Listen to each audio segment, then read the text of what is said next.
Waalaikumsalam warahmatullahi wabarakatuh. Selamat siang, Mbak. Alhamdulillah baik. Mbaknya gimana kabarnya? Baik juga. Wah, ini di Jambi kebetulan cuacanya nggak terlalu panas, nggak terlalu dingin juga. Jadi enak nih untuk kelas siang ini. Kalau di sana gimana, Mbak? Sekarang lagi panas, Mbak. Oh, beda ya. Nah, di Iya. sini agak adem-adem gitu sih. Oke, pertemuan kemarin kira-kira Mbak masih ada pertanyaan nggak nih? So far so good. So far Nggak, so good ya. iya, Mbak. Belum ada yang urgent mungkin ya. Iya, Mbak. Oke, baik. Oke, untuk hari ini kita akan lanjutkan di bab kedua. Bab kedua ini lebih ke persiapannya, terutama nanti yang kemarin kita kan mau bahas soal apa namanya produknya, apakah kena lartas atau tidak ya, gitu. Tapi sepertinya enggak sih, itu hanya karena bea keluar aja. Izin saya sudah record, akan langsung saya tampilkan materi sebentar. Nah, karena Mbak sudah punya produk, jadi lebih enak ya untuk diskusinya. Iya, Mbak. Oke, baik kita akan lanjutkan di bab kedua di persiapan ekspor.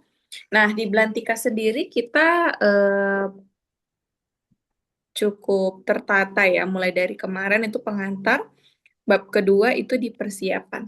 Nah, kalau di persiapan ekspor kita akan bahas hal-hal yang penting sebelum kita menentukan harga, kita menentukan apa namanya target marketnya sebelum kita promosikan ke buyer. Karena ada beberapa hal yang perlu kita diskusikan dulu. Yang pertama di bagian soal produk. Nah, kalau untuk produk ekspor itu dibagi menjadi tiga, Mbak. Ya, sesuai dengan peraturan Menteri Perdagangan itu dibagi menjadi tiga, yaitu barang bebas, barang dibatasi, dan barang yang dilarang ekspor. Ya, ada tiga, barang bebas, dibatasi, dan dilarang ekspor. Kalau bebas artinya tidak ada peraturan khusus ya yang mengatur soal keluar masuknya, terutama untuk keluarnya dulu untuk ekspor. Karena cukup untuk melampirkan NIB dan NPWP saja serta standar dokumen pengiriman seperti invoice, packing list, dan juga bill of lading atau bukti pengiriman itu sudah bisa melakukan ekspor. Berikutnya, kalau barang yang dibatasi, artinya barang tersebut punya peraturan khusus atau izin tertentu, ya baik dari segi kuotanya, dari segi tempatnya mungkin, dari segi pengangkutannya, ya dan masih banyak yang mungkin dibatasinya. Ini artinya barang tersebut tidak dapat dikeluarkan dari Indonesia selagi barang tersebut tidak memenuhi syarat-syarat ekspornya. Misalnya nih, barang tersebut tidak ada izin angkutnya. Nah, itu nggak bisa dikeluarkan, beda dengan barang bebas tadi.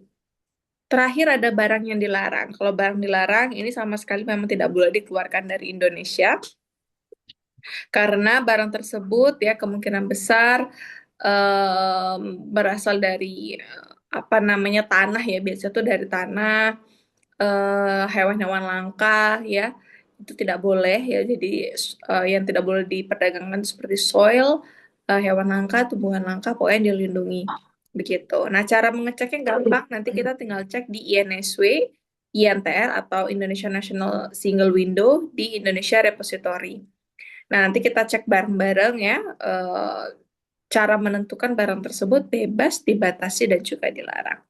Nah, untuk barang yang sudah pernah Belantika ekspor, kita sudah pernah ekspor ketiga-tiganya. Barang yang bebas sudah sering, ya, yaitu beberapa produk unggulan dari Jambi seperti Pinang, Lidi Nipah. Tapi kalau barang yang dibatasi kita juga sudah pernah, produk unggulan Jambi juga ada gaharu, ada gemstone atau batu akik. Yang dilarang juga kita sudah pernah, tapi ini untuk kebutuhan penelitian atau untuk kebutuhan pendidikannya, yaitu di tanah ya, tepatnya untuk tanah atau pupuk untuk sawit waktu itu. Nah, jadi barang yang dilarang itu tetap bisa dikeluarkan, namun bukan untuk komersil. Nah, komersil itu hanya barang yang bebas ataupun dibatasi. Untuk pemula, sudah pasti kami akan menyarankan ya teman-teman itu ekspor barang yang bebas saja. Kenapa? Dari segi perizinannya jauh lebih mudah, terus juga kita tidak perlu apa namanya waktu yang panjang untuk persiapannya. Kita bermitranya juga lebih enak karena pasti banyak orang yang punya apa namanya barang serta standar dokumennya. Tapi kalau barang yang dibatasi ini agak sulit ya karena pengajuan izinnya itu ke kementerian biasanya, tergantung kementerian apa, bisa di SDM atau Kementerian Kehutanan, ya tergantung produknya. Begitu. Kalau dilarang bisa kita ajukan Kementerian Perdagangan, nanti baru di-approve tergantung kebutuhan yang kita akan share ya, misalnya untuk pendidikan atau apa namanya untuk penelitian. Sebelum kita cek dulu beberapa produk atau kita lihat dulu beberapa produk yang punya potensi. Kalau produk FMCG sebenarnya banyak permintaannya, namun memang kendala kita adalah komunikasi dengan si pemilik barangnya ya, atau supplier utamanya atau produksi utamanya gitu. Walaupun sebenarnya ada beberapa member yang pernah ekspor seperti Indomie, kopi, saset ya, dan ada beberapa produk FMCG yang lain seperti skincare. Pertanian perkebunan ya itu banyak sekali, terutama di Sumatera Barat ya, ada Gambir, ada Pinang, ada yang Mbak sendiri produksi yaitu di Getafinus ya. Mungkin yang unik-unik seperti tanaman hias kalau di Sumatera Barat ada juga, itu boleh di apa namanya dipelajari, karena kalau di Jambi sendiri eksporternya udah pernah ekspor ke 26 negara itu. Berikutnya komoditi pertanian dan perkebunan. Kalau pertanian dan perkebunan ini apa namanya yang paling banyak mungkin didominasi oleh kelapa-kelapaan ya, seperti sawit dan juga kelapa.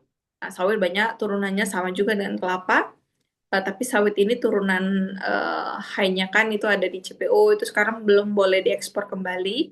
Mungkin turunan-turunannya lain seperti kalau member itu ada yang ekspor abu jenjang, ada yang ekspor lidi sawit, itu mungkin boleh. Nah, tapi kalau yang lain itu masih belum diperbolehkan, terutama untuk yang minyak.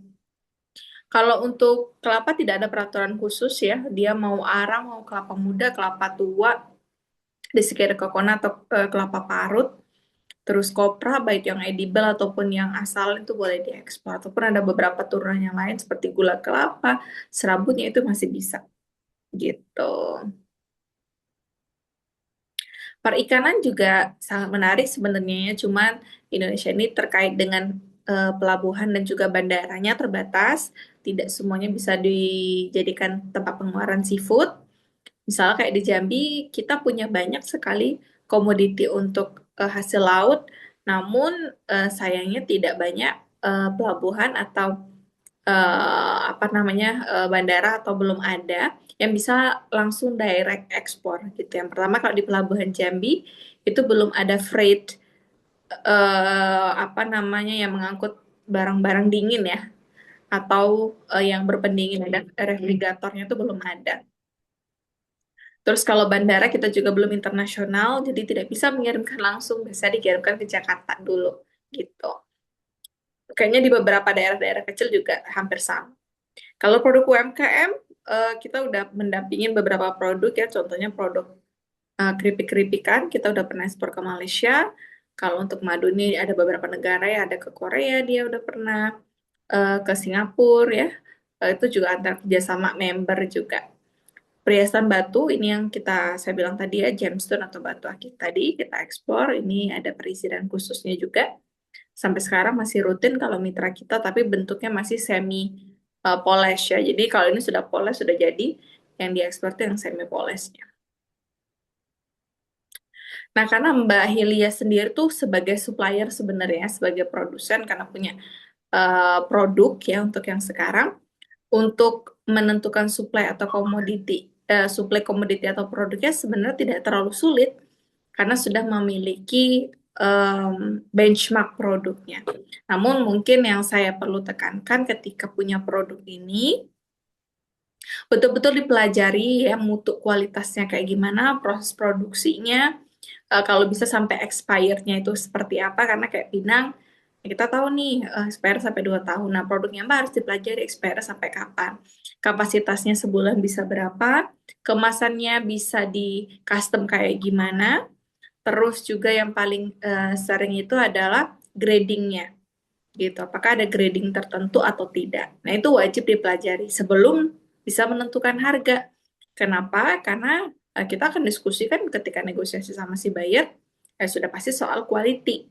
Yaitu selebih-selebihnya itu bisa dipelajari di lapangan. Tapi yang perlu dipersiapkan banget itu tadi ya, kita tahu mutunya, gradingnya, kualitasnya kayak gimana, proses produksinya, terus juga kapasitas per bulan berapa, kadaluarsanya kayak gimana, dokumen-dokumen tambahannya apa, mungkin pemain-pemain atau eksportir sebelumnya ada di mana, ya. Jadi sebelum kita apa namanya lihat market, kita lihat dulu kemampuan di nasional ini seperti apa, permintaannya kayak gimana kalau di nasional, turunannya mungkin dijadikan apa, itu perlu kita pelajari di awal gitu. Nah, saran saya sih riset-riset standar saja di AI itu banyak, nanti tinggal dibuatkan SWOT analisisnya aja gitu. Kira-kira produk ini punya potensinya dioper ke industri mana aja. Karena tidak selalu ya, misalnya produk A itu berakhir di bisnis to bisnis yang sama. Bisa jadi bisnis to bisnisnya yang berbeda. Contohnya kayak member ya, dia ada ekspor gula kelapa, dia tidak langsung ekspor ke konsumen, tapi juga bukan langsung ke pabrik gula yang mendistribusikan atau gudang gula, tidak. Dia itu ekspor ke pabrik yang mengolah produk-produk makanan manis, contohnya kayak coklat, wafer gitu-gitu, yang menggunakan gula kelapa organik tadi gitu. Makanya kita perlu tahu turunannya ini digunakan buat apa dan jadi apa. Nah, karena seperti itu kita bisa masuk. Ya, oh ternyata gula kelapa nih banyak nih di Eropa, orang-orang gunain untuk pemanis dalam coklat anak-anak misalnya. Sehingga kita punya nih benchmark untuk market eh, coklat anak-anak, misalnya ada brand A, B, C, dan D. Nah, itu wajib dipelajari di awal gitu. Nanti di bab keempat dan bab kelima akan kita diskusikan lebih lengkap lagi. Nah, kalau misalnya Mbak Hilya mau lihat ya, sebenarnya kalau Sumatera Barat itu sudah pernah ekspor apa aja ya? Yang paling enak memang kita membaca data-data stakeholder, misalnya data BPS, data Disperindak Provinsi, data Pelindo, data Bea Cukai. Data BPS bisa diakses free, bahkan dia ada unggahannya ya, atau ada dokumen yang mereka terbitkan setiap tahun. Tapi kalau lebih enak lagi ngeceknya itu di sosial media stakeholdernya. Yang paling aktif itu sosial media karantina gitu ya. Coba kita lihat ya, karantina Sumatera Barat.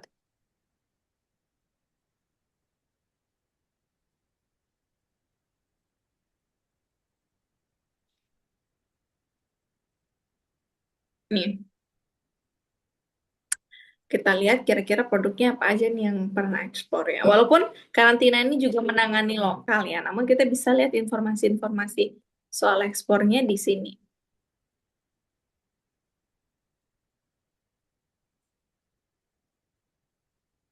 Kemarin ada sih Mbak di Disperindak itu. Kemarin Ya, saya lihat ada postingan di Disperindak Sumber itu mm-mm. aja yang udah diekspor dari Sumber tuh ada Nah, sih bisa kemarin tuh, di Mbak. posting. Bisa gitu. Tapi yang paling aktif sih memang sorry, karantina dia.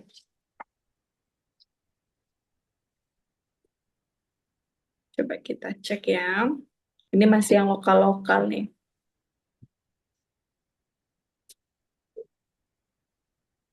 Nah, ini biasanya pasti masuk ke ekspor ini. Ini pas kalau dikirim ke Jakarta biasanya ini jadi pasar ekspor. Namun kita coba cek lagi karena di Jambi juga sama. Kita kirim semua ke Jakarta.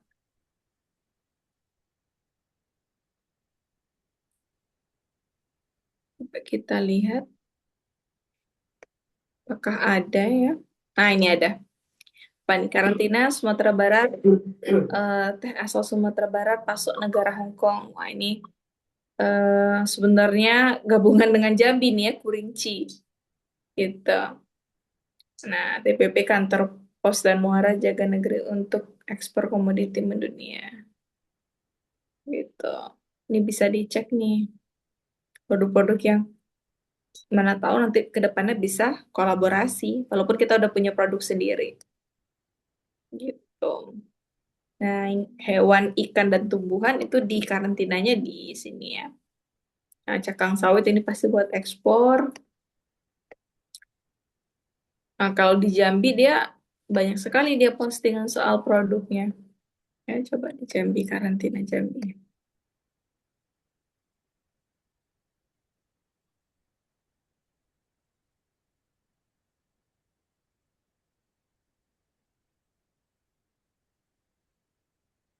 Ini bakal ada yang informasi soal impor juga.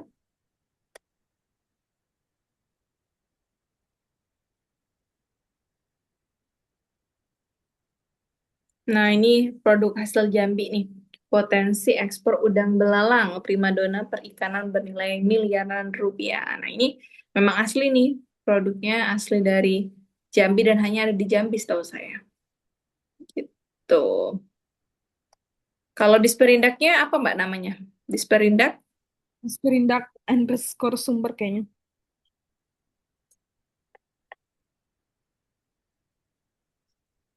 Hmm. Coba kita lihat. Nah, ini ya laporan ekspor Provinsi Ya, Sumatera laporan Barat. ekspor itu. Masih didominasi oleh sawit ya dan juga karet. Nah, ini ya gliserin mentah ini apa Mbak? Gliserin. Nah, nggak tahu tuh Mbak, apa ya.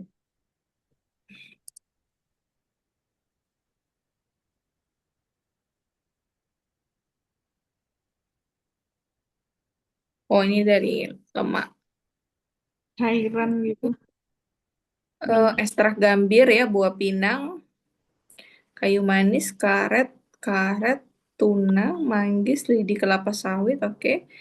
Ikan hias hidup. Oh, cukup banyak ya, 1.500 ini. Asam lemak. Nah, ini nggak masuk ya berarti ya. Apa namanya? Gam, gam apa Pak namanya? Gam resin ya? Fine resin. Gam, gam pen resin. Iya, nggak masuk di sini, nggak ada. Iya, berarti selama ini hanya penjualan lokal tuh, belum ada di ekspor sama Sumatera Barat langsung. Nah, kalau di Jambi yang beberapa saya sebutkan tadi ya, yang kami ekspor itu sudah masuk dalam uraian produk Hmm. gitu. Coba kita cek di data BPS ya. Biasa sih di Sperindak ini datanya dari data BPS sih.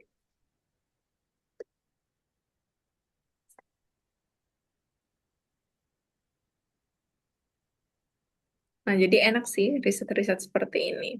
Nah, biasanya Mbak nanti bisa ngeceknya di sini. Produk, data ekspor impor.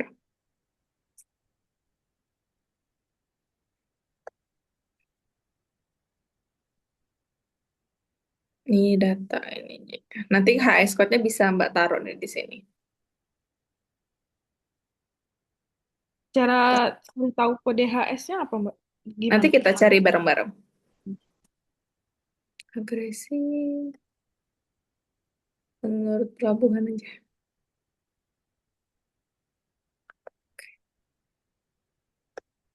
Pelabuhan Tanjung. Pelabuhan apa Pak kemarin namanya? Tanjung Tan- Priuk. Tanjung Priuk. Tanjung Priok Jakarta. Salah. Eh, Apa ya? apa? Bayur ya, Teluk Oh, Bayur. Teluk Bayur. Teluk Bayur. Teluk Bayur. Oh, nggak masuk deh ke sini. Nah, kalau nggak masuk datanya di sini, biasanya di produk direktur publikasi. Salah, publikasi, masukkan kata kunci internasional.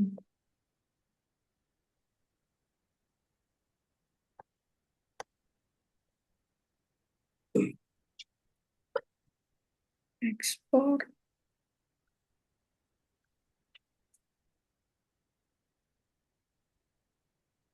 Nah, nih, statistiknya 2025 belum diupdate ya. Coba kita cek.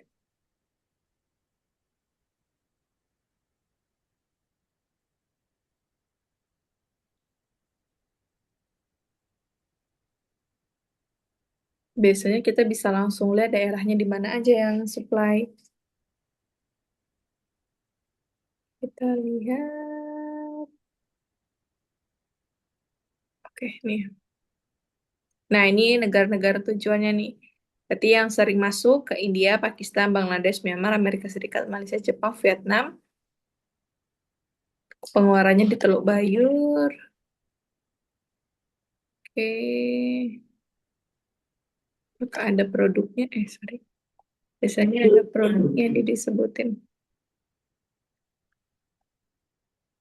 Nah, ini ya, sama kayak tadi.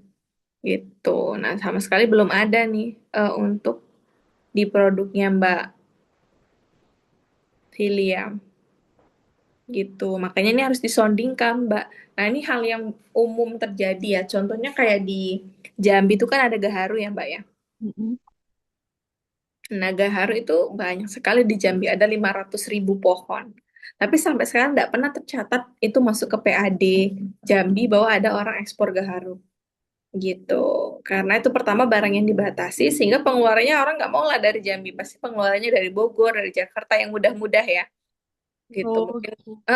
yang di apa namanya dibantu sama eksportir yang ada di sana lah begitu. Kalau di sana kan lebih enak ya akses-aksesnya. Nah, makanya sejak tahun 2024 kita terbitkan ya apa namanya perizinan ekspor itu satu-satunya yang punya perizinan ekspor di Jambi itu cuman kami dan mitra gitu. Nah, itu memang tidak tercatat itu dulu-dulunya.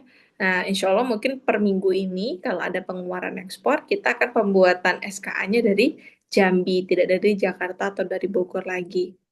Gitu. Nah, itu penting buat kita belajar-belajar di sini biar kita tahu ya. Penyusuran-penyusuran ini sih walaupun biasanya mereka patokannya data bea cukai dan juga data Disperindak biasanya. Ya, namun tidak ada masalah, kita kan sambil belajar.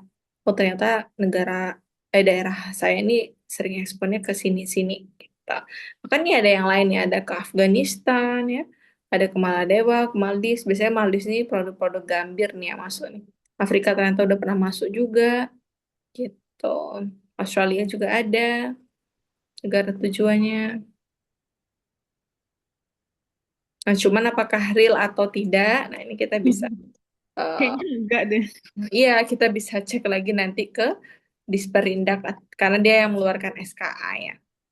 Gitu. Bisa jadi juga SKA-nya memang asal dari Sumbar tapi tidak dikeluarkan dari Sumbar. Oh, I see. Tuh. Oke, kita lanjutkan dulu ya. Ini data-datanya bisa diakses itu, cara nyarinya kayak gitu. Nah, tadi Mbak nanya soal HS code ya. Gimana caranya kita untuk cari HS code-nya? Nah, HS code itu tahu kepanjangannya, Mbak? Nggak tahu. Nah, Apa nih? kepanjangannya adalah Harmonisis. Harmonized System Code. Jadi HS itu Harmonized System Code. Nah, apa fungsinya Harmonized System Code ini? Kalau panjangnya banget adalah sistem klasifikasi barang perdagangan dunia untuk mempermudah menetapkan tarif, mencatat transaksi perdagangan, mengontrol transportasi, dan melaporkan data statistik perdagangan.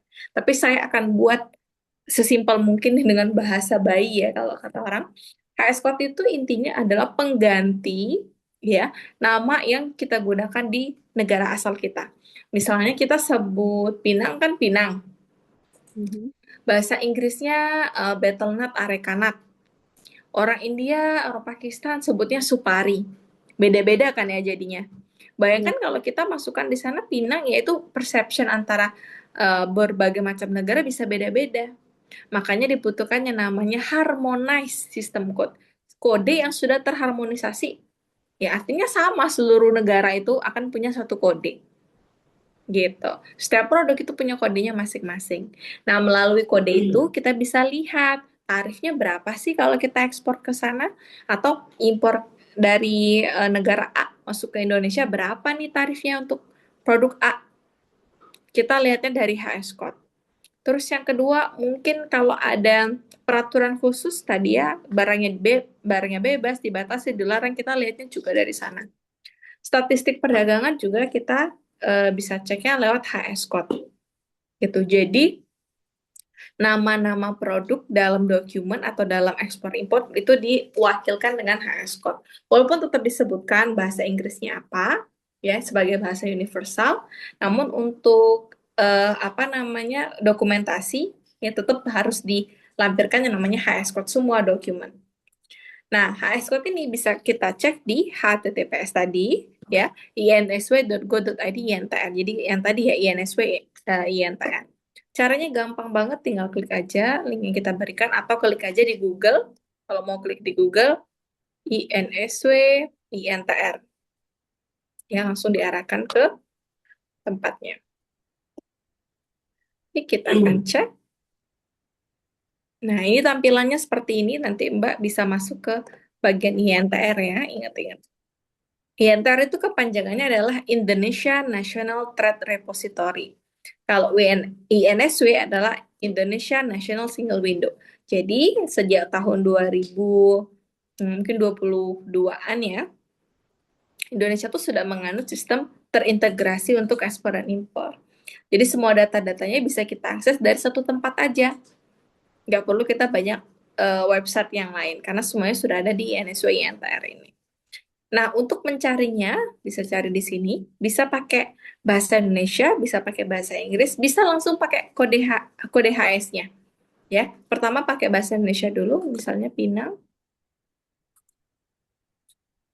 HS code itu ya terdiri dari beberapa angka.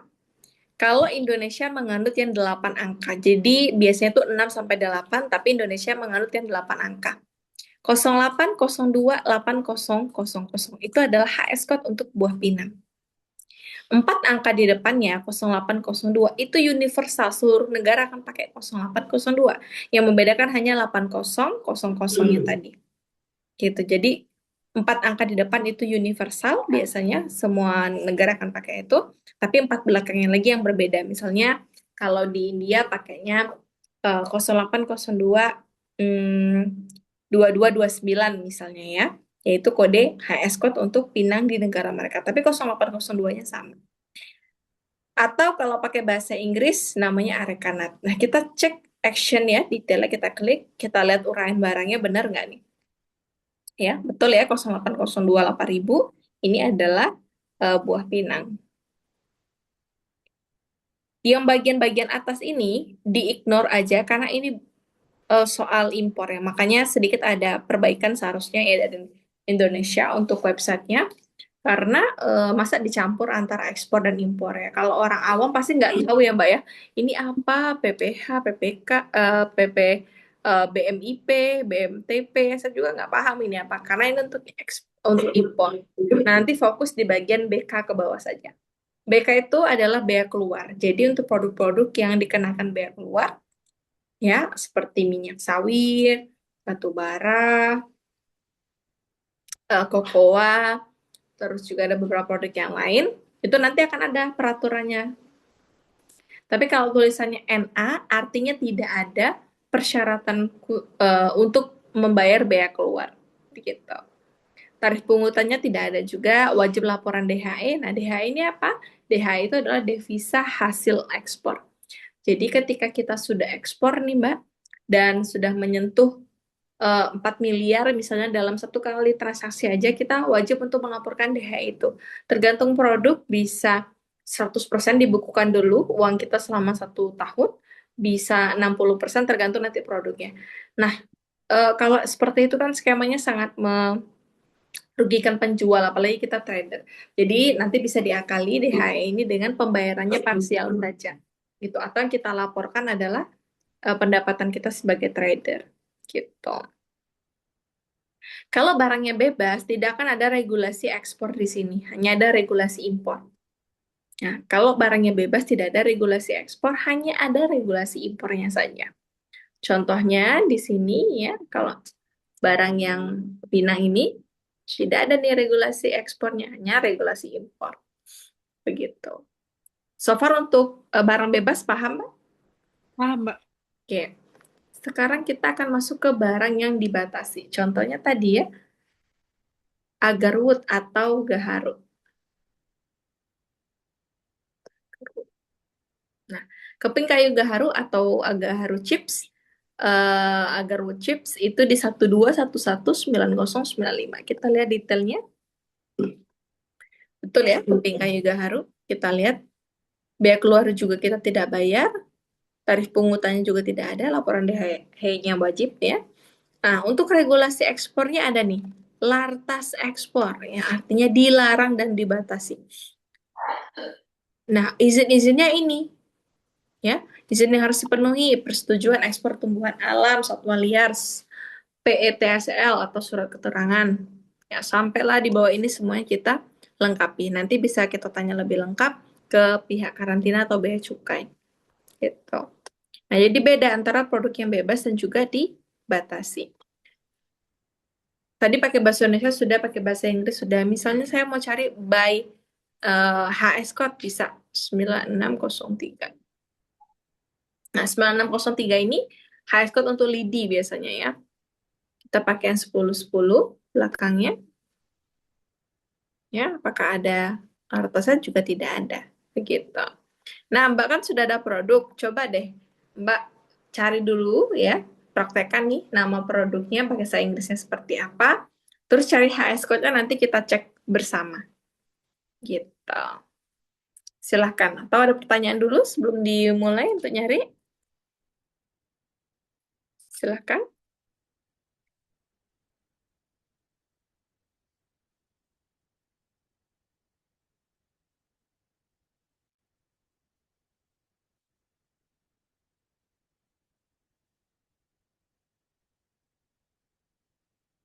Halo, Mbak Hilia, apakah bisa?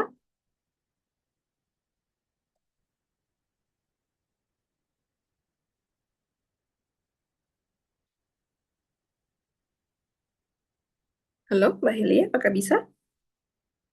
Hmm, sinyalnya.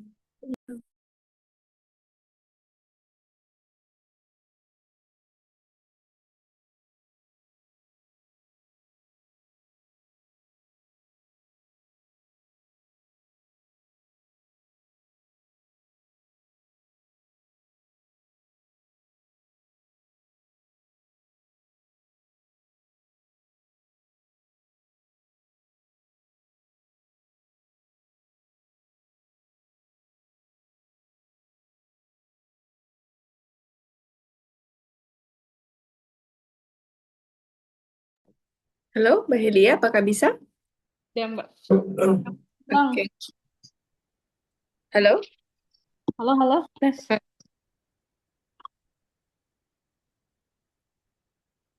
Masih kedengar nggak tadi saya untuk perintahnya untuk cari ininya dulu nama HS code-nya untuk produknya Mbak Helia. Kemarin kan ada Pinang kan sudah, terus yang kedua untuk yang gum pain itu. Belum, yang kedua belum, yang pinus itu belum. Oke, coba dicari yang pinus. Sinyal jelek di sini, Mbak. Susah. Bisa atau kita praktekin bareng atau kayak gimana? Ya, coba praktekin bareng yang pinus aja. Bareng aja ya sebentar. Kita kita cari pakai bahasa Indonesia dulu deh. Kenapa di sana aja, Mbak? Memang sehari-hari kayak gitu ya di sana, Mbak ya? Iya. Oke, oke. Oke, ini pinus. Apakah ada? Oke, tidak ada ya. Getah pinus ya, Mbak ya? Ya, getah. Getah pinus. Coba kita ini, apakah ada? Getah pinus. Nah, kemungkinan besar dia ada di 1301 ya depannya. Oke, kita pakai bahasa Inggris dulu. Nah, jadi kalau nggak ketemu bahasa Indonesia, pakai bahasa Inggris. Campaign. Gini ya.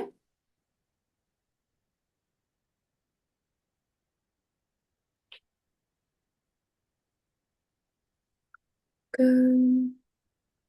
Gum resins itu nggak sih, Mbak? Sebentar, kita cari dulu ini. Gum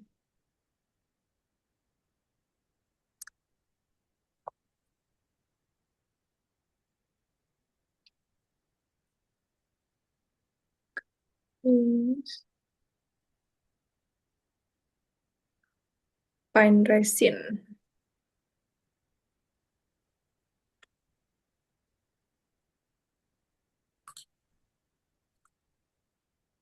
Nggak ada. Fine resin.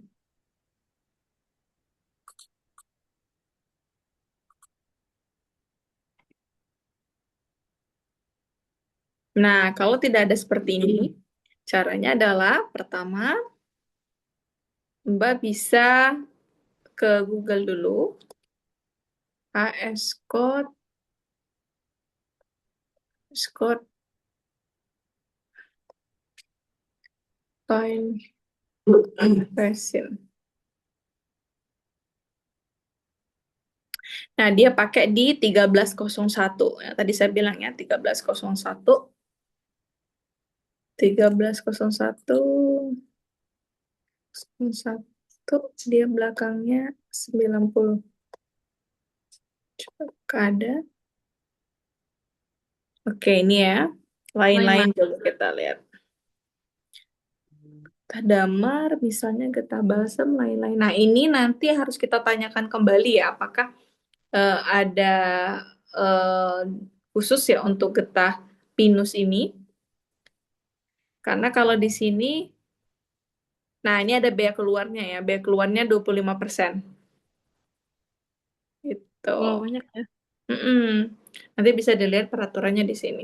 Nah, kalau saya pribadi sih belum pernah ekspor barang yang ada bea keluarnya ya.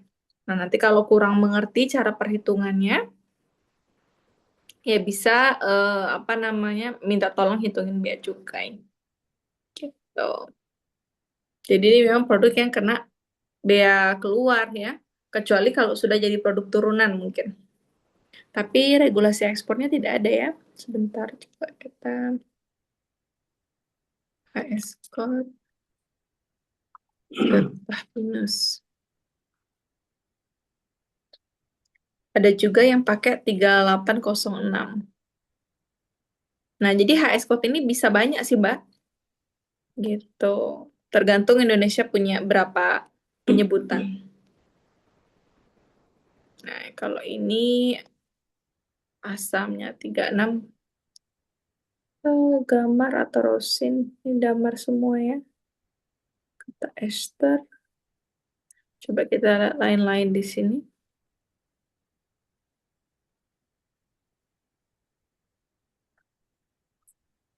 Nah, ini tergantung HS code-nya berarti lagi nanti, Mbak. Iya. Karena yang ini nggak kena biaya keluar nih. Gitu, tergantung HS code-nya. Yang mana yang tepat. Nanti biasanya yang bisa menentukan itu pihak bea cukai ya. Kalau gambar resin itu termasuknya di mana. Tapi saya lihat sih gambar resin itu kena bea cukai ya di apa namanya di Google ini. Gitu, karena dia dari Pinus. Begitu. So far paham Mbak, untuk HS code? Paham, Mbak. Jadi cukup mudah untuk melihat barang-barang itu bebas dibatasi atau dilarang.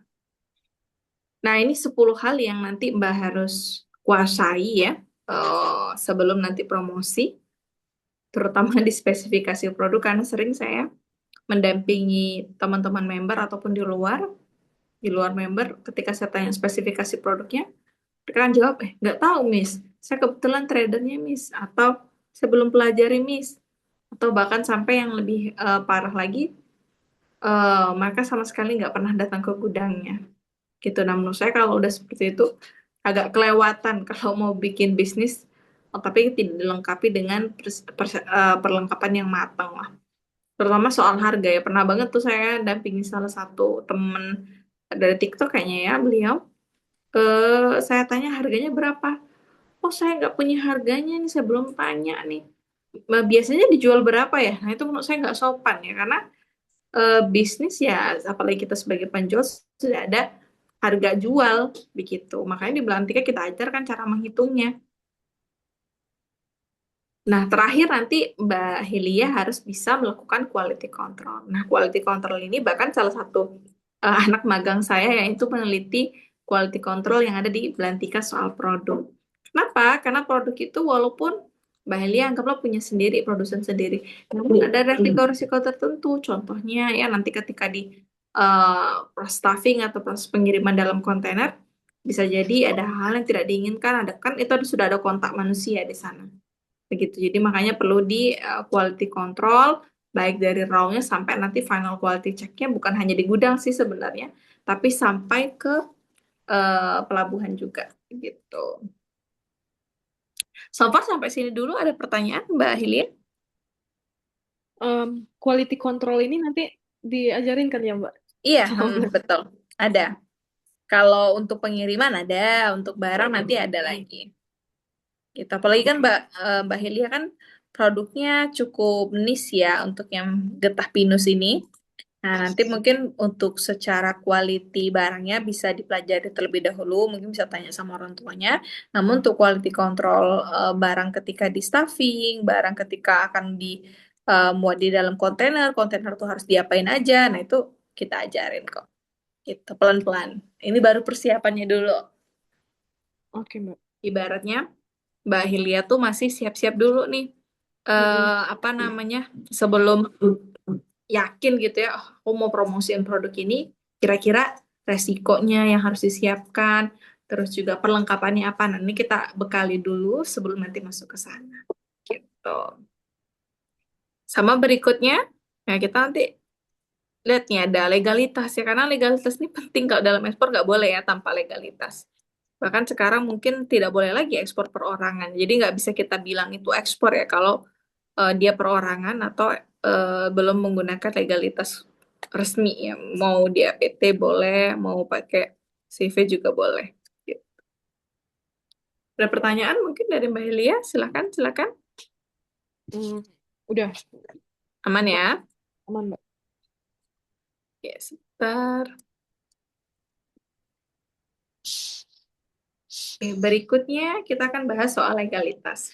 Legalitas ini bisa kita buat pakai PT perorangan boleh, PT reguler boleh, pakai CV juga boleh. Yang penting kita punya NIB dan juga NPWP, begitu. NIB dan NPWP perusahaan ya. Nah, untuk nama usahanya itu kami menyarankan buat ke teman-teman tuh pakai bahasa Indonesia saja. Terus berikutnya kalau bisa general, jangan spesifik ke produk tertentu. Nanti produk tersebut bisa diwakilkan dengan nama brand. Misalnya, anggaplah Mbak tadi em, pen, misalnya premium pen resin Hilya Sumatera Barat misal itu nama brandingnya. Nah, tapi nama PT-nya jangan sampai ada mengandung kata-kata soal produknya, biar bisa digunakan di berbagai macam izin usaha gitu. Misalnya nanti mau bikin pen resin, mau untuk penjualan di lokal, mau nanti untuk apa namanya pinang itu bisa digunakan gitu. Untuk kekurangan dan kelebihannya nanti akan ada tim saya sendiri ya untuk apa namanya Zoom seputar legalitas ini, bahkan nanti kita lengkapi sampai haki juga. Jadi kalau Mbak mau tanya-tanya boleh nanti di pertemuan berikutnya setelah saya berarti langsung legalitas dulu gitu. Nah, satu lagi yang agak berbeda antara kita dengan penjualan lokal ya, ekspor dan di penjualan lokal, kita wajib sudah memiliki rekening falas atau valuta asing. Bisa dalam apa namanya giro ataupun tabungan ya, kalau saya satu lagi ya, itu ya. Dan untuk rekeningnya kita mulai dulu dari yang IDR, tapi ini adalah rekening perusahaan. Kalau sudah ada pembelian baru mau buat rekening USD tidak ada masalah. Untuk sekarang bank yang bisa digunakan hanya bank BUMN, tidak boleh menggunakan bank swasta per tahun 2026 ini. Untuk rekening IDR itu biasanya pembuatannya berkisar 50 sampai $100, USD itu 100 sampai $150 untuk pembukaannya saja. Nah, itu kan deposit, nanti uangnya juga bisa kita ambil. Nanti ada minimum saldonya kita harus punya berapa di dalam rekening tersebut. Nah, tinggal di-sharing-sharing sama pihak bank yang akan Mbak approach begitu. Nah, selain nanti Mbak sudah bikin legalitas, pastinya akan buat company profile. Nah, company profile ini sudah kita sediakan nanti di Belantika Kreatif. Mbak Hilya tinggal sharing aja data-datanya. Misalnya kan udah ada nih Mbak produknya pen resin ini. Foto, video, kualitasnya, speknya, apa segala macam bisa share ke tim kita. Karena nanti akan dibuatkan seperti ini. Gitu. Ini berdasarkan request ya pembuatannya. Jadi warnanya bisa disesuaikan, foto videonya bisa disesuaikan, seberapa banyak filenya dalam satu PDF ini juga bisa disesuaikan. Kalau untuk produk kita maksimal, maksimal itu hanya 2 katalog ya. gitu. Jadi ada yang bisa digabungkan, gabungkan aja. Misalnya Pinang itu kan macam-macam, ada whole split itu gabungin aja jadi satu. Nah, ini company profile ya. Company profile-nya standar. Nanti menyesuaikan dengan permintaan masing-masing apa yang perlu ditambahkan. Namun jauh lebih rapi kalau sudah ada company profile seperti ini. Itu kalau bisa foto videonya ini real ya. Ini kebetulan membernya dia nggak terlalu banyak stok foto. Ya kalau bisa apa namanya real seperti punya Belantika nih. Punya Belantika itu ada di, nah ceknya di sini ya. Ini website memang cuman kan hampir mirip ya antara website dan company profile. Nah ini contohnya misalnya produknya. Ini kita punya foto semuanya ini real di lapangan. Galerinya.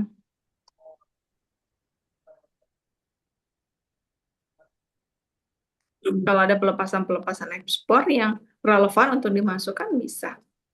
Gitu. Jadi tinggal amati tiru modifikasi aja dari yang sudah pernah ada. Gitu.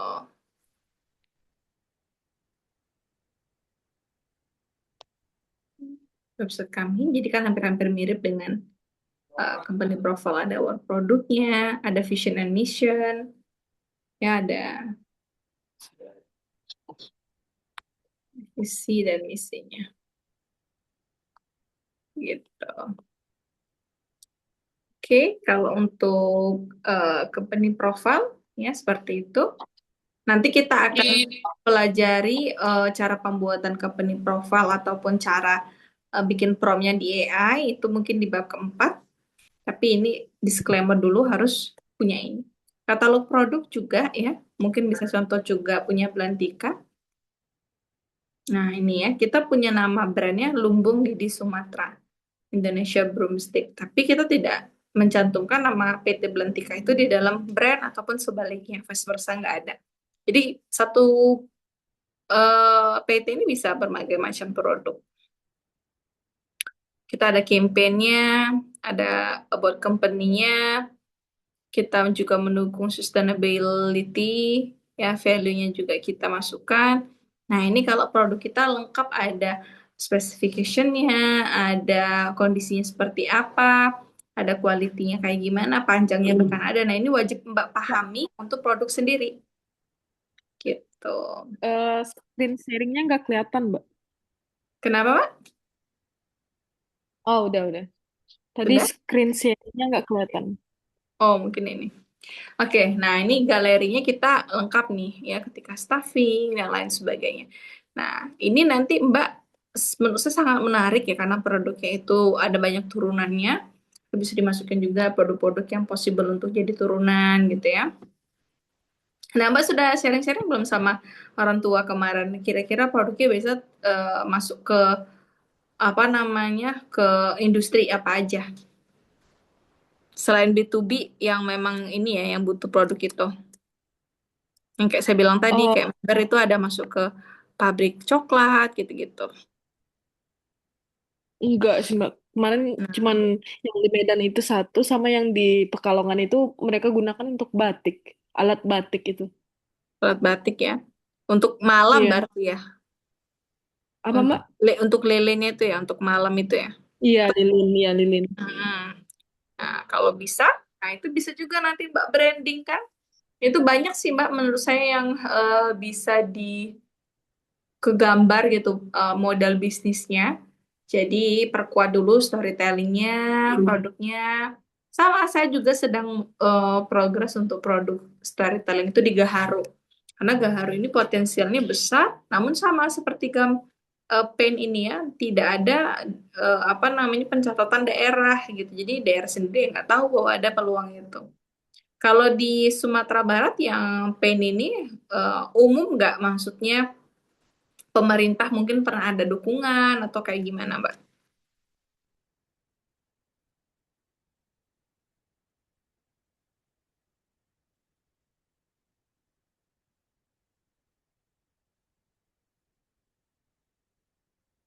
Halo?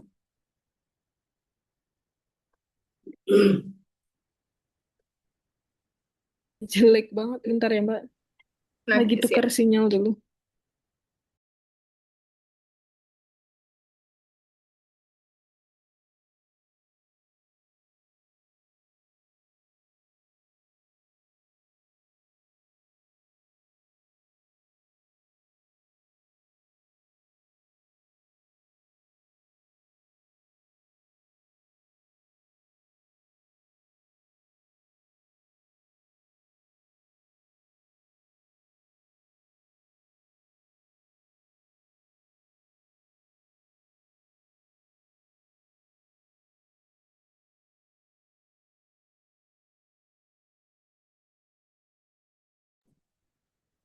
Oke, sudah bisa? Sudah, Mbak. Oke, siap.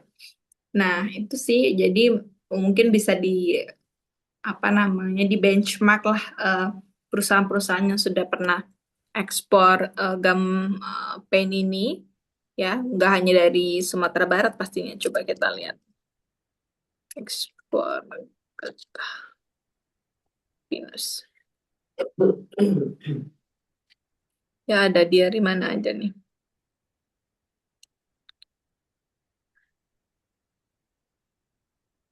Nah, ini yang terbaru. Oh, berarti pajak 25% itu baru ini. Di tahun 2025 kemarin. Aceh Timur juga ada. Nah, itu bisa di riset-riset lagi. Gitu.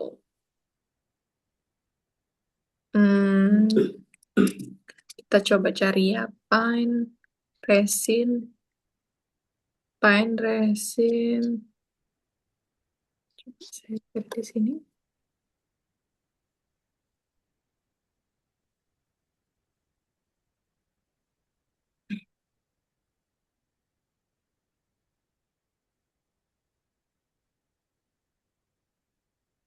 Nah, kalau Mbak mau lihat kompetitor kayak gini caranya. Pine Resin Supplier Indonesia. Nih, PT Hamparan Harapan Jati. Sustainable Oleo Pine Resin. Coba kita lihat. Nah, ini dia extraction-nya ya. Oh, di Sumatera juga. Ini mungkin yang di Medan kali juga. Produknya gum rosin, gum rosin. Kalau rosin ini batu damar ya, Pak? Atau apa ya? Rosin, nggak tahu sih, Mbak. Nah, ini turunan-turunan Oh, ini. oh iya, iya. Kayak gini nih. Yang Iya. di blok-blok gini nih, yang bagian kanan. Hmm. Nah, ini kan Mbak bisa lihat ya. Tuh. Nah, ini berarti untuk ekspor nih pasti. 20 feet dry container. Nah, ini Mbak bisa sebagai mitra dulu nih, Mbak. Sana supply-supply. Kan so far kan di lokal cuman hanya ekspor sorry, kirim ke sana ya. Nah, ini banyak nih. Iya.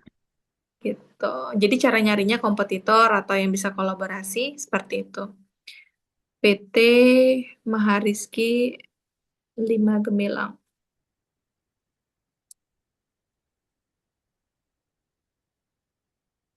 Yang dipakai bahasa Indonesia. Kalau yang tadi kan pakai bahasa Inggris, berarti memang untuk ekspor itu. PT Java Agro.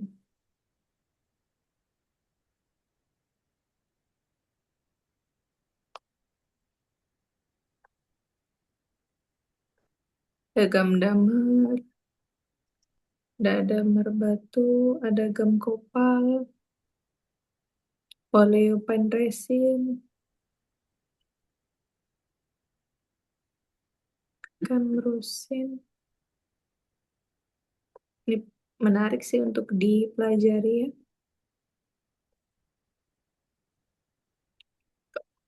Banyak sekali nih, ada Navalorsis,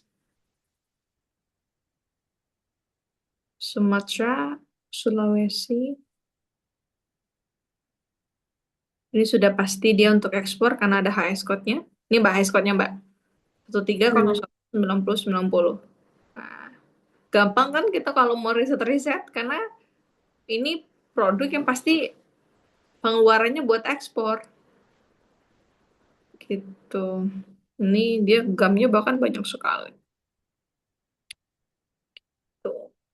Tapi mungkin karena ini adalah produk yang ada pengolahannya ya atau distillationnya sehingga kan pabrik ya gitu. Iya. Mungkin tidak tidak ini ya tidak sering dikontenin lah gitu. Ini beda dengan yang biasa. Kalau sama lah kayak minyak sawit kan kayak jarang lah ada orang yang gembar-gembor soal ekspornya kan ya. gitu karena Mhm. ya itu memang produk pabrik gitu. Ini pasti bahan mentahnya dikirim ke Cina nih karena Cina kan pengolahan barang-barang mentah. Nih Global Resin bahkan ada namanya. Cipentin produknya coba kita lihat. Hmm. Nah, dia ada MSDS, CDS dan juga COE. Coba kita lihat MSDS-nya. Ah, tidak bisa. COE-nya oh dihapus semua nih sama dia.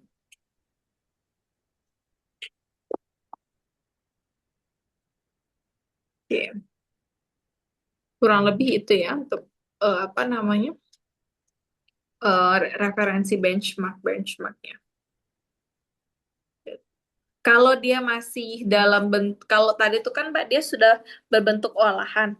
Nah, kalau getah Ya pinus setengah jadi lah. setengah jadi, kalau udah hilirisasi itu kan. Nah, kalau yang punya Mbak ini kan masih mentah, apa ya nama istilahnya? Karena kalau kita ketik pine resin pasti keluarnya yang kayak gitu tuh, getah pinus Iya. mentah. Yang kita mau lihat perusahaan-perusahaan yang menjual itu, coba jual. Rata-rata orang yang ekspor pinus ini kayaknya emang yang punya pabrik gede gitu yang jadi dia ekspornya barang setengah jadi yang tadi. Betul. Nah, kita juga belum tahu nih apakah dalam bentuk getah yang kayak gitu boleh diekspor atau enggak kan yang punya Mbak ini. Nah iya, Gitu. Yang masih seperti kalau karat dia mentahnya belum nggak boleh diekspor kan ya. Dia sudah ada pemrosesan sedikit kan. kayaknya sih gitu sih Mbak. Nah, iya. Soalnya saya nggak ada lihat sih orang jual yang mentahnya ya. Kecuali di lokal. Lokal kan nggak ada masalah. Gitu. Kita lanjutin dulu sedikit sama nanti jangan lupa kan kalau di Belantika juga kita lengkapi dengan bisnis card. Menurut saya nanti kalau Mbak mau kunjungan-kunjungan ke stakeholder, nah ini dibuat nih Mbak bisnis cardnya gitu. Nah, bisnis card ini jangan sampai cuma nama sama PT ya. Kalau bisa ada keterangan soal badan usahanya bergerak di bidang apa. Contohnya kalau Belantika jelas banget nih halaman belakangnya International Trading Company. Sudah pasti ini bergerak di ekspor dan impor. Begitu. Website nanti bisa cek ada beberapa punya member ya. Kalau punya member, kalau Pinang ada yang seperti ini. Tadi ada beberapa website untuk Pine Resin tadi ya. Ini buat sendiri nih Mbak dia. Gitu. Ini bisa jadi benchmark. Dia udah sering dapat buyer dari sini. Padahal mungkin kalau sedikit cerita, Bapak ini tuh ya kayak bapak-bapak pada umumnya, namun memang semangat untuk belajarnya tinggi. Jadi sering ngulik-ngulik lah gitu hasil. Ya, alhamdulillah sampai sekarang dia sustain lah untuk bisa ekspor sendiri. Minggu kemarin dia baru datang ke kantor untuk minta ajarin pembuatan dokumen gitu. Karena sampai sekarang dia belum bisa bikin dokumen sendiri. Masih sering saya bantu-bantu lah. Nah, jadi di Belantika kita angkatan-angkatan lama masih kita dampingi. Itu angkatan 1 atau angkatan 4 itu. Dia masih kita Hmm. dampingi sampai sekarang. Berikutnya ya administrasi perusahaan terakhir ini yang harus dilengkapi ya kop surat wajib punya. Ini jadi Mbak ketika sebelum datang ke stakeholder lengkapi dulu kop suratnya. Kenapa? Nanti kalau bikin akun pasti akan diminta nih apa namanya informasi tertentu pakai kop surat kita. Tanda tangan digital itu apa namanya opsional, tapi yang paling penting adalah cap. Karena nanti kalau Mbak mau daftar ke Disperindak, mau daftar ke karantina, bea cukai, ada kop surat, ada cap perusahaan gitu.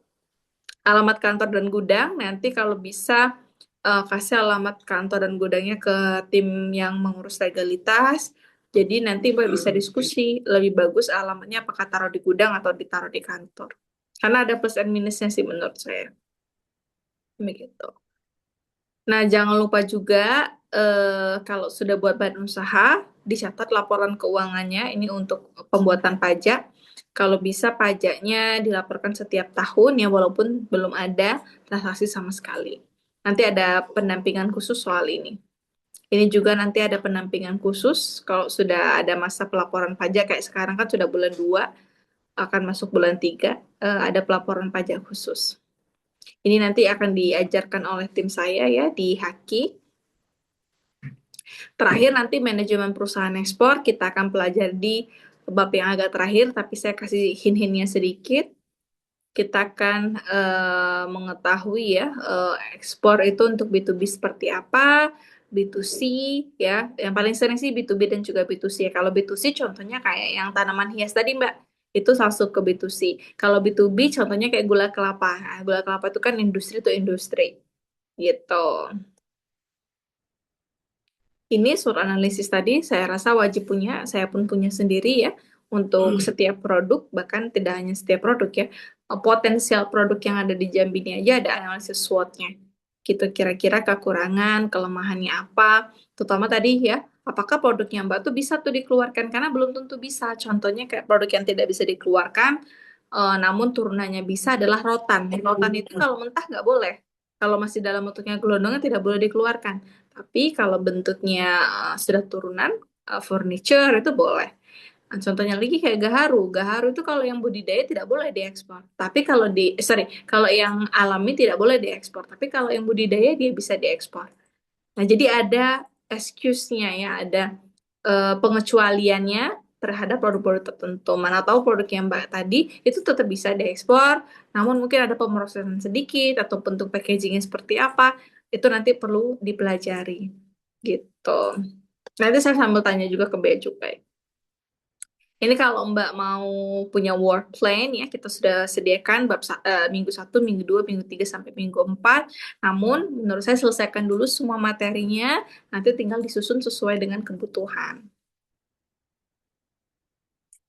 Nah, terakhir ini hanya ada di Belantika Academy, yaitu permodalan ekspor ya, kita ajarkan bagaimana teman-teman itu bisa mengelola kalau ada investasi masuk atau ada mau kolaborasi investasi gitu ya. Nanti bisa di apa namanya kita arahkan bentuknya kayak gimana, mulai dari MOU-nya, dari SOP-nya, dari pembagian hasilnya, bahkan kita juga ajarkan apakah harus 40-60, nanti pengembaliannya kayak gimana. Ini salah satu materi yang kita berikan eksklusif hanya untuk yang VVIP, karena menurut saya kalau yang VVIP artinya mereka sudah siap ya untuk networking, untuk apa namanya berkolaborasi dengan orang lain dalam segi permodalan begitu. Nah, kalau di Belantika sudah ada beberapa yang punya koneksi untuk permodalan ekspor gitu ya. Salah satunya pernah didanai oleh IPB sampai sekarang.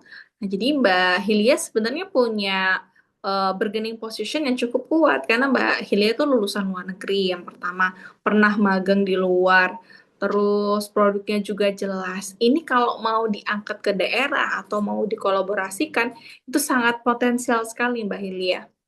Begitu. Jadi makanya persiapannya menurut saya agak cukup matang, diriset benar-benar produknya, sehingga nanti kalau mau pitching atau mau ajak kerja sama untuk diekspor ini, ya, jika ada project ya, itu lebih enak gitu. Jadi saya tidak terlalu suka jenis pitching yang bisnisnya belum jalan atau bisnisnya tuh hanya baru sekedar proposal atau potensi aja terus orang chip in, lebih baik tuh yang sudah benar-benar ada permintaan, misalnya down paymentnya sudah masuk, nah cuma untuk menyelesaikan sisanya aja nih masih kesulitan gitu.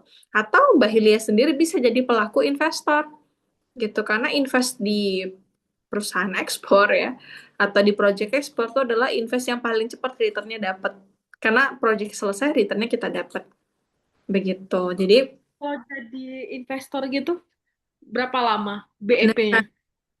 Nah, kalau kita mikirnya BEP kalau untuk produk-produk yang, sorry, ada jasa ataupun produk yang dia memikirkan soal produksi lama ya, Mbak ya.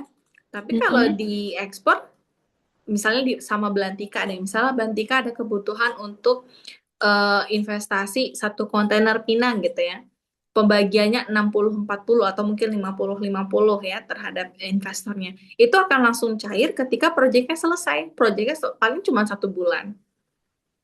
Oh Satu gitu. bulan langsung dapat return. Makanya enak kalau di ekspor ini dan tidak dimodalkan semuanya. Misalnya dengan Belantika, kita kan sering ada project-project yang bisa kolaborasi. Misalnya kita ada kebutuhan 8 kontainer. 4 kontainer dari kita, 4 kontainer misalnya dari member. Nah, tetap semuanya kita yang kelola, hanya chip in-nya mungkin dari member atau mitra-mitra yang lain. Nah, apa namanya, untuk di yang seperti itu modelannya macam-macam, bisa eh, apa namanya, hanya mendanai untuk pengiriman saja. Ada yang bisa produknya. Jadi tergantung kebutuhan setiap perusahaan yang mengajak kolaborasi. Itu beberapa member tuh sudah rutin untuk ekspor, namun memang masih kekurangan apa namanya, pengalaman ya. Jadi kalaupun mereka mau nih mendatangi bank gitu ya, atau minjam dari Exim ekspor impor bank gitu ya, agak sulit lah karena dari segi profit belum strong. Tapi kalau sesama member misalnya kayak Mbak Hilia, saya rasa lebih lebih fleksibel gitu. BEP-nya cepat karena sesuai dengan proyeknya. Nanti Mbak Hilia bisa mempelajari dokumen-dokumen yang kami kirimkan ya, untuk di kelas investor nanti. Itu ada MOU, bukan MOU sih, lebih tepatnya sales contract ya, lebih tepatnya ke sales contract. Sanksinya kayak gimana, terus juga perhitungannya ya, ada kalkulatornya khusus kalau untuk investasi. Terus yang terakhir apa namanya, bentuk kerjasamanya gitu. Nah itu ada file-filenya khusus, nanti kita pelajari di kelas belantika begitu. Jadi kalau Mbak Hilia itu masih butuh ini ya, misalnya gini deh, Mbak Hilia kan baru nih, Iya. butuh branding ya kan. Aku pengen deh branding perusahaan ini udah pernah ekspor gitu. Mbak Hilia kan sebenarnya nggak perlu mulai dari nol, bisa kolaborasi dengan orang yang ada project ekspor, tapi PT-nya pakai punya PT Mbak Helia. Itu bisa kayak gitu. Oh ya? Iya. Jadi eh, kalau orang-orang yang betul-betul punya modal sebenarnya ya, mereka tuh nggak perlu dari nol banget. Wah, Bisa aku bisa akuisisi ya project-project ekspor yang sudah rutin itu pakai nama PT-nya Mbak Hilia. Saya misalnya masuk satu kontainer, ya, baik saya Mbak Hilia mau masuk nih satu kontainer. Saya akan mendanai satu proyek ini aja. Nah, satu proyek itu belum tentu 100% Mbak Hilia dana, ya bisa jadi hanya 50%-nya aja. Jadi kan dapatnya double-double, returnnya dapat, brandingnya dapat, apalagi ya kalau di Belantika itu wajib ya member-member pertama kali closing, apalagi menggunakan pakai PT sendiri, itu wajib membuat pelepasan ekspor. Itu menurut saya returnnya ke kita itu sangat bagus sekali karena branding kita jauh lebih naik. Kita bisa diliput media, kita bisa dikenal sama stakeholder. Mbak pasti nanti dilibatkan tuh di semua kegiatan-kegiatan.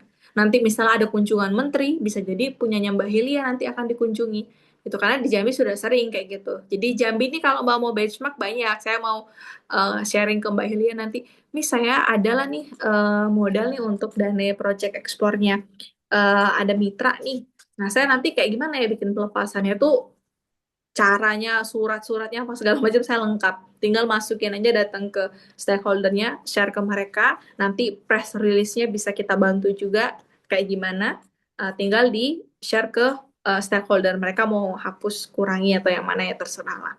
Gitu. Nah itu kita terapkan di semua member-member sudah pernah ekspor. Makanya banyak track recordnya kalau dilihat di company profile-nya Belantika, itu banyak sekali benar-benar yang sudah pernah. Yang di Padang itu juga kita sarankan seperti itu. Kalau nggak salah kemarin pelepasannya dia dengan gubernur.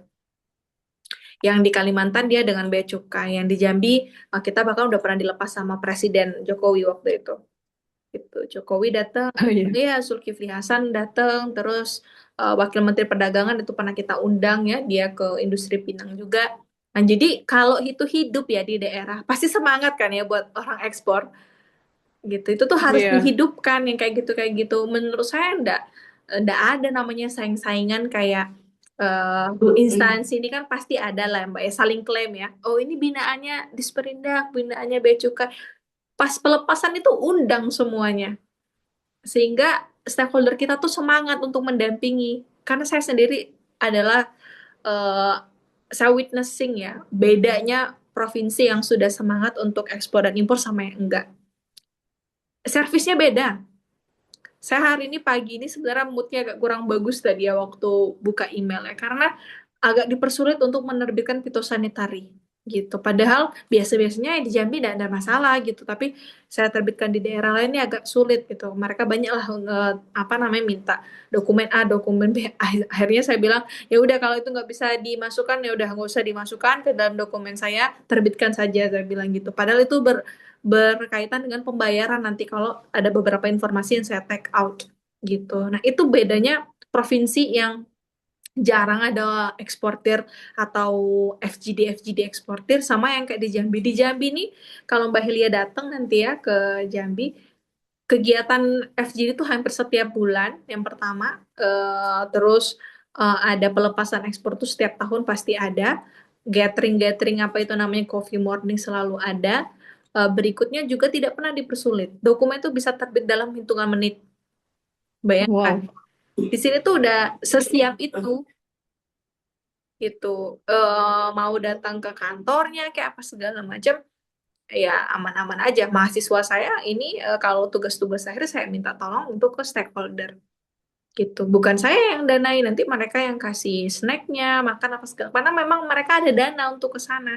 Itu beda sekali dengan daerah-daerah yang belum siap atau tidak ada percepatan ekspor. Kalau di Jambi ini ada namanya percepatan ekspor gitu. Jadi produk-produk tertentu memang didukung gitu. Bahkan kalau misalnya ada yang seperti saya mau lanjutin kuliah lagi itu didukung sama stakeholdernya.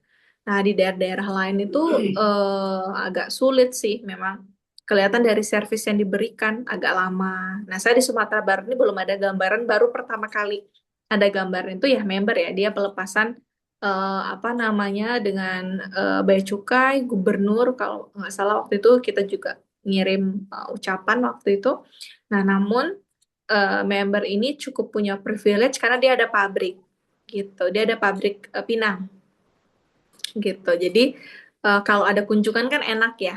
Ya agak sulit tuh mungkin kalau trader yang literally tidak punya produk. Kalau punya Mbak Hilya ini enak. Ada produknya, ada kebunnya mungkin kalau mau ada pelepasan apa segala macam gitu. Tapi sebenarnya tuh tergantung pengemasan aja sih Mbak. Tergantung pengemasan. Ada yang member di Belantika ini yang tidak punya pabrik juga, kita buatkan pelepasannya gitu. Itu Iya. tergantung pengemasan storytellingnya aja. Mbak lihat aja pelepasan Ekspor Belantika Academy itu rata-rata nggak punya pabrik, nggak punya gudang, itu trader-trader bahkan broker mereka. Namun kita paksa pakai nama PT sendiri, jangan pakai PT orang lain. Toh bikin PT murah, bikin PT murah, pajaknya nanti bisa dipelajari cara untuk perhitungan pencatatan bukunya. Gitu. Jadi buat Mbak Hilian nanti mungkin bisa dibicarakan sama orang tua juga. Kalau tidak mau start dari nol banget itu bisa dengan akuisisi beberapa project-project ekspor. Mungkin nanti saya bisa sharing beberapa yang bisa kolaborasi yang orangnya dipercaya dan sudah jalan bisnisnya. Itu bisa dibantu untuk apa namanya kolaborasi karena jujur kalau Belantika juga terbatas karena kita sudah ada produk sendiri, udah ada produksi sendiri dan ada beberapa member yang sudah kerjasama terutama di produk Pinang, Midi dan ada juga beberapa produk yang kecil-kecil ya gitu dan itu kan proyeknya cukup ya kalau kita bilang perputarannya kan tidak per hari ya itu kan per bulan ya gitu. Jadi Mm-mm. kalau semakin banyak ya, jadi ada beberapa member itu memang mereka cocoknya jadi investor. Kita temukan ada mungkin lebih dari 5 orang lah yang seperti itu. Jadi rutin mereka sudah kerjasamanya di bidang itu. Tapi ada yang memang dia murni pekerja di lapangannya. Jadi memang untuk ngecekin lapangan, untuk nyari barang itu kuat dia kayak gitu. Ada yang seperti itu Iya. mentalitinya. Jadi macam-macam orang-orang gitu. Makanya mungkin dengan adanya apa namanya kelas investor nanti ya Mbak Hilya bisa tergambar lah kayak gimana prosesnya gitu. Mungkin itu sih Mbak untuk materi kali ini. Nah, untuk pertemuan berikutnya kan kita sudah sampai bab 2 nih Mbak ya. Iya, Mbak. Bab ketiga ini agak krusial Mbak, yaitu perhitungan ekspor. Kenapa saya bilang krusial? Karena disinilah kita menentukan harga. Kalau bisa, Mbak Helia tuh sudah ada perhitungan harga gudang saja untuk produknya. Mbak mau kalau Pinang kan saya sudah ada perhitungannya. Tinggal nanti Mhm. Mbak adaptasi. Tapi kalau untuk produk yang plain rice ini saya tidak tahu. Jadi coba Mbak pelajari dulu harganya seperti apa. Harga gudang aja cukup.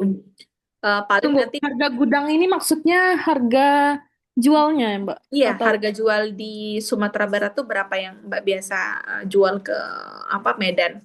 oh, itu mah udah ada, Mbak. Nah, itu ada kan? Nah, nanti Ada. itu sama yang berikutnya adalah harga tracking. Itu aja, dua itu aja yang perlu Mbak siapkan. Tracking ini boleh ke Teluk Bayur, boleh tracking ke Belawan, tergantung. Nah, itu cara cari taunya di mana ya, tracking Tanya itu? aja sama orang tuanya Mbak Hilya pasti tahu tuh berapa tracking kalau pengiriman ke di ini aja di apa namanya di kira-kira karena kan dia pakai kilometer ya. Misalnya dari eh, Gudang Mbak ke Teluk Bayar anggaplah 100 kilometer. Oh, paham, paham. Ini Hmm, pasti Pak orang tua nanti tahu nih. iya pasti Iya, tahu iya, gitu. iya, Itu Mbak. tidak perlu kita spesifik, pasti tahu kira-kiranya berapa. Oh, Iya, iya. satu truk 2 juta misalnya gitu. 2 juta tuh, tapi dari sini ke sini, nah tinggal kalikan aja. Jadi hitungnya tuh biasa per kilometer sih. Kalau di Jambi 90 kilometer itu kurang lebih per kontainer 2 sampai 3 juta. Sorry, per kontainer, per truk ya. Muatan muatannya itu 18 dibagi sorry 27 dibagi 3 9 ya berarti 9 ton muatan 9 ton kurang lebih 2 sampai 3 juta. Nah, mungkin kalau di Sumbar mirip-mirip juga kali gitu. Iya. Jadi perhitungannya kita pakai itu. Nah, jadi kita tergambar, oh kira-kira kalau saya mau menawarkan harganya sekian. Kan orang sering ya tanya, cara nawarin harga tuh kita pakai harga di luar apa pakai harga yang kayak gimana? Harga itu berdasarkan patokan harga jual kita di lokal dulu. Misalnya jual di lokal kita 10.000 per kilogram. Nah, patokannya itu dulu 10.000 per kilogram. Sisanya biaya-biayanya bisa kita klasifikasikan ya. Mungkin ada yang costnya harus agak direduce. Misalnya kayak kemarin Mbak Helia tertarik tapi bisa nggak saya belajar dokumen sendiri? Bisa. Artinya kan biaya dokumennya Mbak reduce kan? Itu seharusnya biaya dokumen itu bisa sampai 8 juta misalnya. Karena urus sendiri bisa 3 sampai 5 juta aja pengeluarannya. Gitu. Nah, itu Iya. bisa kita rincikan nanti di perhitungan. Nah, saran saya untuk materi bab ketiga ini pagi, Mbak. Karena dia agak panjang. Ada soal Mbak Hilia kan belum pernah belajar nih penyerahan barang ada di mana. Itu harganya Iya, iya. masing-masing tuh, itu satu. Terus yang kedua kita akan praktek ya. Jadi Mbak Lia saya kasih tugas hari ini untuk cari tahu harga barangnya ya, mentahnya itu. Ya, kita hitung aja, anggap aja lah barang ini bisa dikeluarkan ya. Barang itu berapa per kilo atau mungkin per tonnya. Terus yang kedua tracking, itu aja. Karena dua itu kan saya nggak paham ya di sana kayak gimana. Terus Oke. setelah itu perhitungan nanti baru kita tentukan harga jual. Terakhir nanti metode pembayarannya. Nah, jadi agak panjang dia materinya mungkin ada nanti saya kirimin deh ininya apa namanya materi terbarunya di fasilitas ada tapi seperti biasa nanti saya kirimin link Zoom sama materi begitu. Tapi feeling saya ya, Mbak ya. Hmm? Untuk getah pinus ini kayaknya emang orang ekspor itu rata-rata emang produk setengah jadi itu nggak ada yang raw-nya. Kayaknya ya. Nah, itu kan potensi buat Mbak. Yang pertama potensinya Mbak bisa supply ke industri ya kan. Yang Iya. kedua adalah Mbak bisa jadi trader dari industri itu. Oh, iya Tuh. sih. Jadi Mbak tuh macam-macam posisi posisi sekarang ya. Kalau Mhm. cocok jadi trader, artinya bisa kolaborasi produk jadinya mereka. Ya kan, karena kan Mbak paham game main barang ini kayak gimana. Yang Iya. kedua, apa namanya bisa jadi apa namanya supply-nya, ya. Dan ada kemungkinan juga loh Mbak, misalnya ada penanaman modal asing. Karena kita pernah di Pinang ini, beberapa buyer itu mau langsung bikin pabrik, tapi atas nama kita. Gitu atas nama kita tapi mereka yang mengelola untuk promosinya lah intinya gitu. Nah, itu sudah terjadi kalau di Belantika.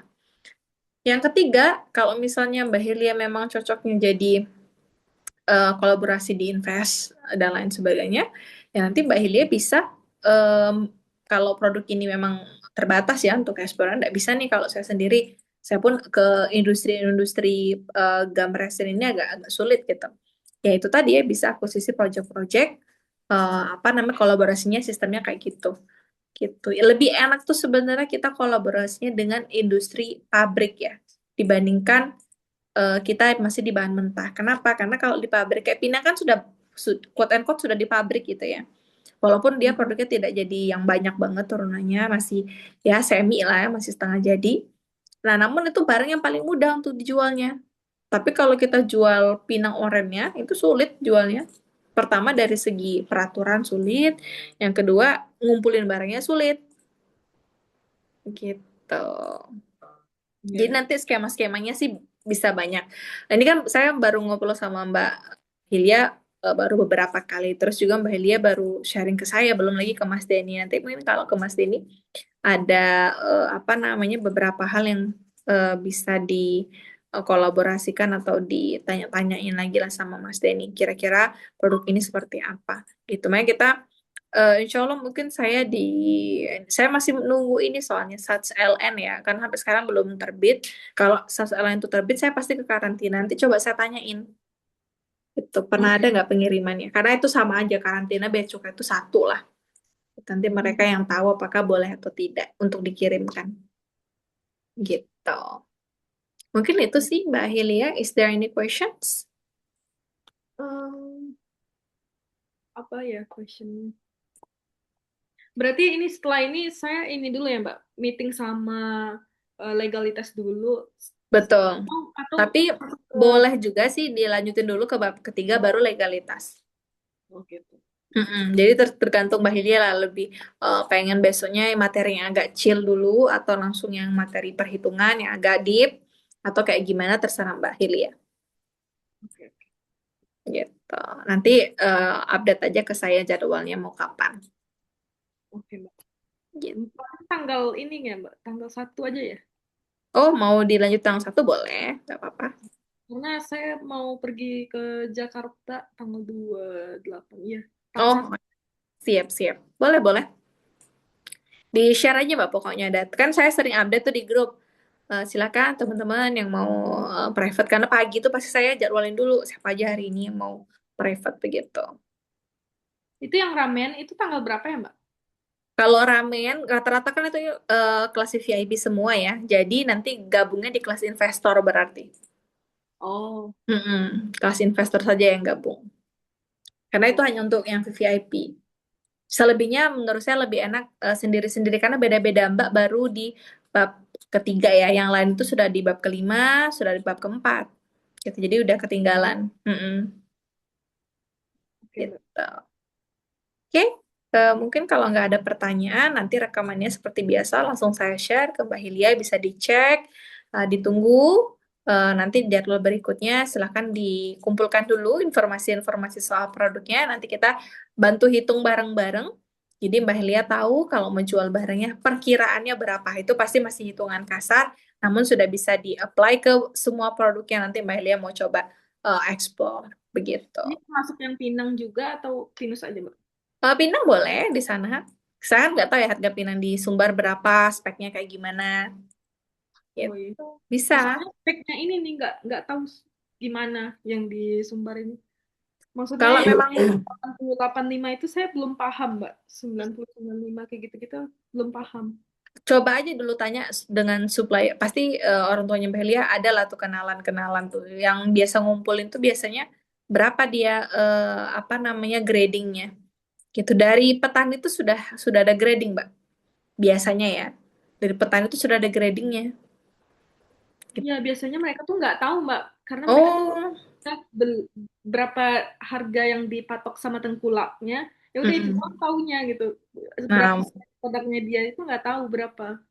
Nah, mungkin kalau kayak gitu, kalau ada kenalan tengkula dari orang tuanya mungkin bisa tuh.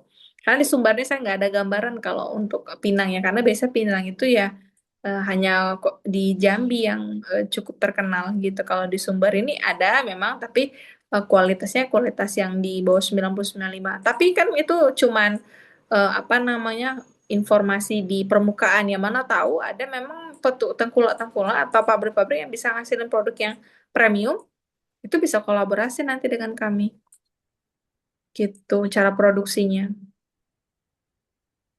Oke, Mbak. Mm-mm. Karena Pinang ini tergantung keadaan geografis daerah memang Iya. gitu. Oke, Mbak Hilya, is very nice to and very happy untuk ketemu Mbak Hilya hari ini. Semoga nanti kita bisa ketemu lagi di next pertemuan. Jangan lupa tugasnya dikerjain dulu sehingga nanti di kemudian hari kita bisa sharing-sharing untuk bisa menentukan harga plus juga nanti promosinya gitu. Saya akhiri dengan ucapan Alhamdulillahirrahmanirrahim. Mohon maaf kalau ada kesalahan ataupun kekurangan. Wassalamualaikum warahmatullahi wabarakatuh. Waalaikumsalam warahmatullahi wabarakatuh. Oke, thank you so much, Mbak Hilya. No worries, Mbak. Bye. Bye.